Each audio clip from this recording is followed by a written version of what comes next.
Mr. Henry Kwek.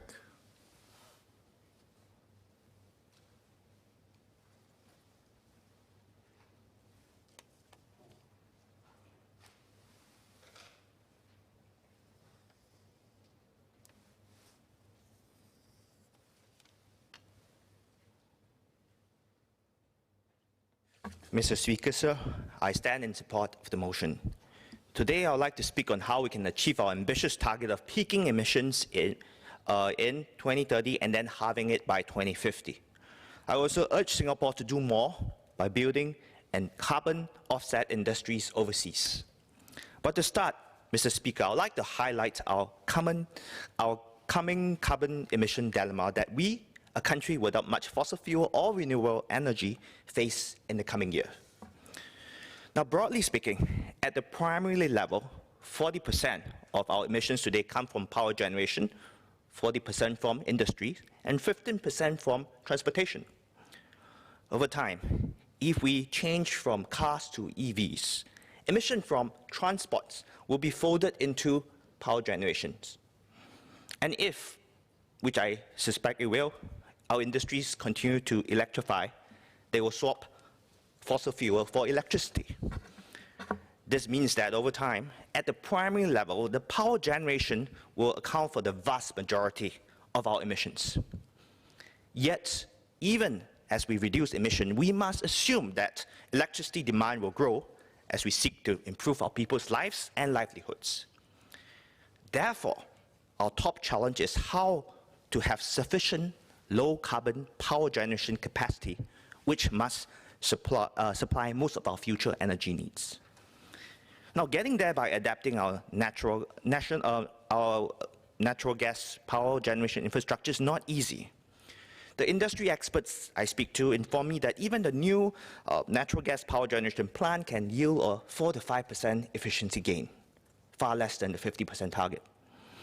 Carbon and capture and sequestration techniques is too expensive in its present form for natural gas power plants, given the fact that the carbon emissions from natural gas plants are too unconcentrated to be efficient. We could, of course, go nuclear, but I doubt Singaporeans will be comfortable with that. And given our lack of renewable energies locally because of our intermittent sunlight, we must rely on imports, which means either import direct low-carbon electricity imports or low-carbon energy imports like hydrogen. So electricity or hydrogen. But yet, and that's an important point, there's an upper cap on how much we can import electricity from overseas through submarine cables if we are to maintain our energy resilience. As we speak about this issue, let's ask ourselves, can we realistically expect half of our electricity to come from overland or submarine cables? If something goes wrong with those cables, it could take months to fix them.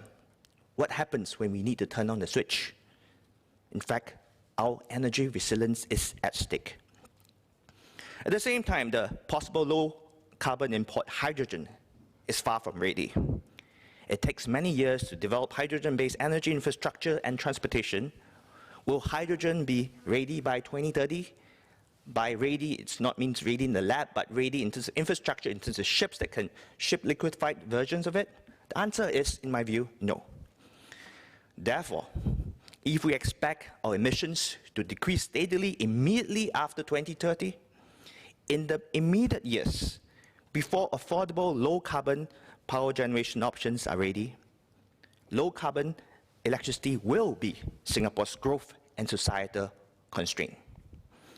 Will we see a contentious debate on who gets the first dip on scarce low-carbon electricity, much like the issue of how foreign manpower divide Singapore in the past decade?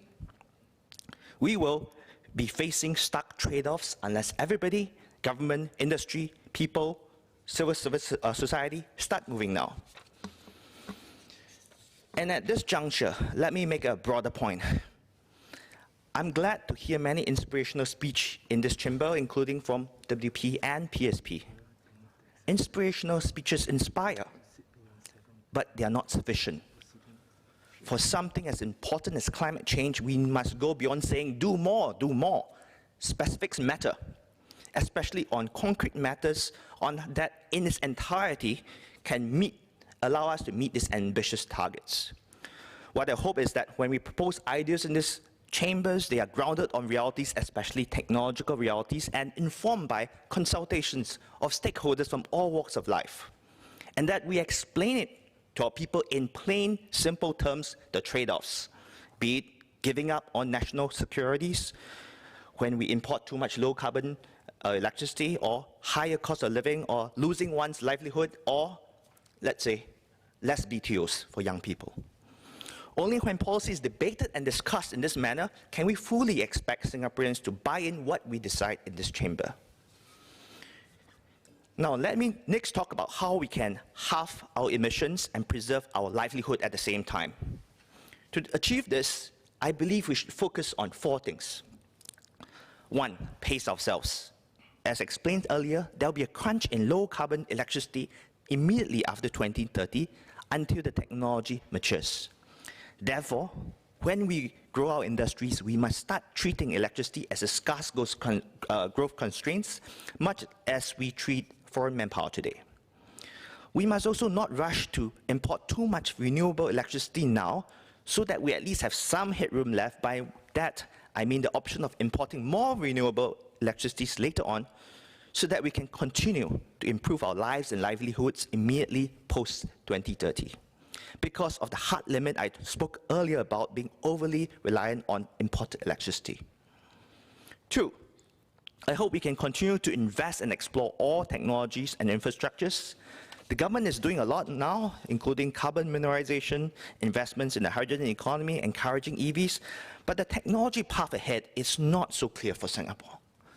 Therefore, we should hedge our bets by exploring even unusual renewable sources such as geothermal solutions, by exploring hydrogen-based fuel cells and biofuel options instead of just relying purely on EV, because that would tax our electrical system, and by actively investing in critical energy infrastructure ahead of time, such as in the future a liquefied hydrogen import terminal, so that the industry has viable alternative renewable energy imports. We must also be open to ideas, innovations from not just large renewable companies, but also from innovative, non-incumbent players too, and create sandboxes for new ideas to be piloted. Because this is one sector where new players have consistently made an impact. And we can weave all this together into an integrated policy and technology roadmap, much like the visionary reinventing fire plans that the US and China separately did through the America's Rocky Mountain Institute. 3, we can put in even more incentives beyond what we pledged previously to help our industries achieve efficiency. In particular, I hope we can come up with a determined effort to reduce emissions from our petrochemical industry. We can also revise our green mark incentives to reduce emissions for both new and existing commercial buildings. Now, while I'm cautious about increasing carbon tax amidst the COVID pandemic, it is clear to me that over time, our carbon price must trend towards international norms. 4, create an open and transparent process on climate change debate, as I mentioned in my opening speech in the presidential address. To Singaporeans, open and transparent process is just as important as an effective outcome. The government can open up our plans more regularly to share to people what we are confident to achieve, and to also seek collaborations from everybody in areas we have less confidence in achieving. This process will encourage and increase trust. Lastly, I would like to talk about how we can contribute beyond our Paris Accord commitments. A number of Singaporeans and climate change believers have strongly suggested that Singapore should achieve net zero as early as possible. In fact, I also heard some of my parliamentary colleagues mention about it today. Understand where they're coming from. As a government, we are mere custodians of Singapore for future generations. We have a moral obligation to leave behind an inhabitable earth. But we also have obligations to the livelihoods of our people. So let me state the obvious. Singapore is probably one of the least efficient countries to be a carbon sink. But I strongly feel that we can do more to live up to our moral responsibility and go beyond halving our emissions. How? Well, as a country, we can go all out to develop carbon offsets beyond Singapore. And the means of doing so, the technology of doing so is already there. By that, I mean planting trees.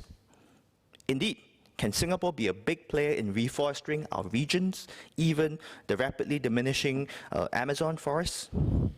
If Singapore or GLCs can perhaps come in a big way, perhaps backed by MES green bonds, we can shape this nascent industries which currently operates without robust standards.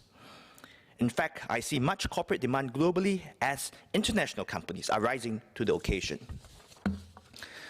They are wanting to go net zero because this is what their customers and stakeholders expect. Just look at the recent announcement.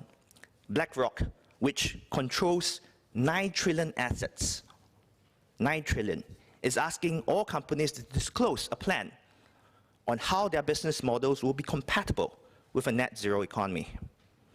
Microsoft wants to be carbon neutral by 2030. Salesforce.com pledged to conserve or restore 100 million trees. Large companies now understand they risk being global pariahs if they do not make significant reduction, regardless of the country-specific emission reduction targets in their host countries.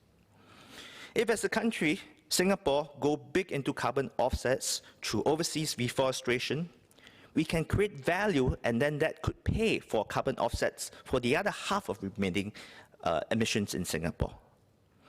Some people would say that carbon offsets overseas do not accrue towards our national targets. It's true, but I would say that there's nothing wrong helping other countries meet their tough targets, especially when we all know the lack of watertight reporting under the Paris Accord means that the real emissions situation is probably and definitely much worse than reported as progress. And we can complement this carbon offset industry by developing Singapore into a leading and trusted professional service hub for emissions and carbon accounting. We can encourage leading standards bodies such as VCS and the Gold Standard to set up centers of excellence to shape and promote standards in partnership with our accounting and professional services firms, as well as our tertiary institutes. This will create green-collar jobs that many young Singaporeans aspire for. And as we develop carbon accounting, it's important that we evolve the regulation of our financial markets to encourage proper disclosure and risk assessment arising from carbon emissions. Leading financial centers like Hong Kong and London are moving fast on this. MES recently announced environmental risk management guidelines as a step in the right direction. I hope MES can actively get our FIs to disclose more to the public and encourage them to conduct environmental risk training programs for senior management and board members and persuade our FIs to stop financing all coal power plants. Lastly, MFA can also draw on this expertise to hopefully build a bigger role in shaping the global climate change policies and the push for transparent and effective global rules, including in the areas of cap and trade, which could benefit Singapore should we go big on developing overseas carbon offsets. To conclude, Mr. Speaker, I would like to thank Louis and MSE GPC, YP, the VWs and industry members I speak to, especially people like Climate Conversations and Green Swans. And I would like to end with a quote from Elon Musk. We are running the most dangerous experiment in history right now, which is to see how much carbon dioxide the atmosphere can handle before there's an environmental catastrophe. So let's get to work. Thank you.